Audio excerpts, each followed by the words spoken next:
ఇప్పుడు సహజంగా ఏదైనా సమస్యను బట్టి మనకు భయం అనేది ఉంటుంది.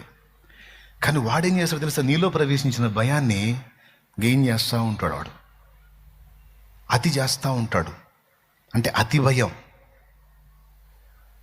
పద్దాకల దాని గురించే భయపడి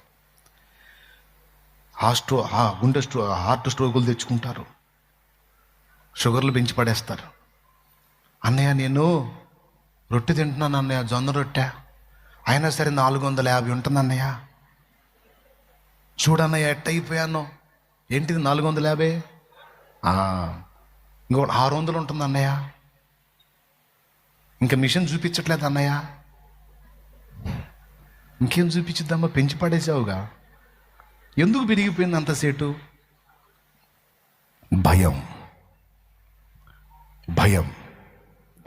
సహజంగానే పాపాన్ని బట్టి మనలో ప్రవేశించిన భయం సాతాను ఎక్కువ చేస్తాడు, అతి చేస్తాడు. భయపడుట వలన మనుషులకు ఉరివచ్చును అని రాస్తుంది బైబిల్లో, సామెతల గ్రంథంలో. చూస్తారా? పడితే మంచిదని ఎందుకన్నాడో తెలుసా? భయపడాల్సిన వాడికి భయపడితే మంచిది. భయపడితే మంచిది, అది ధన్యత. ఆ ఒక్కడికి భయపడి నువ్వు క్రమంగా నడుచుకున్నావు అనుకో, ఇక దేనికి నువ్వు భయపడాల్సిన అవసరం లేదు. ఆయనకు భయపడి నువ్వు ఉంటే ఇక దేనికి నువ్వు భయపడాల్సిన అవసరం లేదు.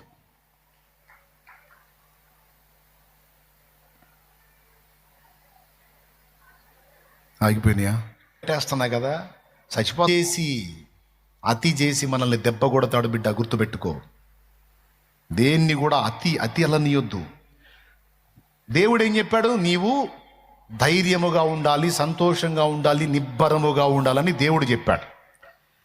కానీ నువ్వు చిన్నదానికి పెద్దదానికి, ప్రస్తుతాన్ని పరిస్థితిని గురించి, భవిష్యత్తుని గురించి, రకరకాల విషయాలను గురించి భయపడటం ఎక్కువైపోయింది. ఈరోజు భయపడటం వల్లనే రకరకాల జబ్బుల పాలవుతున్నారు. బీపీ తీవ్రంగా పెరిగిపోతుంది, గుండెపోటు సమస్యలు వస్తున్నాయి, షుగర్ సమస్య పెరిగిపోతుంది, ప్రెషర్